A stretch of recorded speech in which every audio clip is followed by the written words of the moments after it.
السلام عليكم ورحمة الله وبركاته. أخباركم إيه؟ معاك أبو عيسى من قناة سر الطبيعة. النهاردة هنتكلم عن عشبة كلنا بنعرفها وإحنا صغيرين، بس معظمنا ما نعرفش إيه أسرارها. العشبة اللي إحنا هنتكلم عليها النهاردة عشبة البابونج أو الكاموميل، وهنشوف ليه الأجانب بيعتبروها كنز جمال طبيعي، وإزاي نستخدمه صح من غير ما نضر بشرتنا أو شعرنا. خليك معايا للآخر عشان في وصفة حصرية مش هتلاقيها غير عندنا هنا.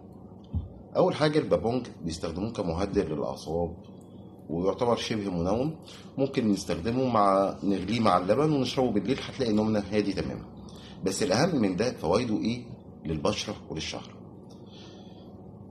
البابونج بيعالج حب الشباب وبيقلل الاحمرار والتورم، وكمان بيفتح لون البشره طبيعي، وبيلطف من غير تقشير، يعني بيشيل الطبقات الجلد الميته من غير ما نقشر. بيقلل الهالات السوداء والانتفاخات اللي تحت العين بطريقه معينه في الاستعمال بتاعها. غير كده ان هو بيقوي بصيلات الشعر جدا، وبيساعد على وقف التساقط. ان احنا بنوقف ليه التساقط بنستخدمه برضو بطريقه معينه بنوقف ليه التساقط. ليه تاثير لطيف جدا في تفتيح لون الشعر والبشره بطريقه طبيعيه خالص، من غير ما ياثر على اي حاجه في البشره. طيب الوصفه اللي احنا هنستخدمها دلوقتي للبشره الحساسه والمتهيجه، احنا بناخد كيس بابونج او معلقه صغيره، بنحطه على نص كوبايه ميه سخنه وبنسيبه لمده 10 دقايق. بعد كده بنصفيه وبناخد الميه دي وبنحط عليها معلقه عسل ومعلقه زبادي، وبعمل بيها ماسك للبشره لمده 15 دقيقه، وبعد كده بغسله بميه عاديه. النتيجه هتذهلك فعلا. ليه؟ لانها هتهدي فوريا للبشره المتهيجه والحساسه، هترطب بشكل فظيع، وهتديكي نضاره او اشراقه طبيعيه للبشره. طيب هستخدمه الشعر ازاي؟ هناخد 3 معالق بابونج ونحط عليهم كوبايه ميه ونسيبه يغلي شويه، يعني 10 دقايق كده. بعد كده بنصفيه وبناخد نعصر عليه نص ليمونه ومعلقه عسل صغيره، وبنحطه في بخاخه، وبنرش على الشعر وبنرش على فروه الراس مرتين في الاسبوع.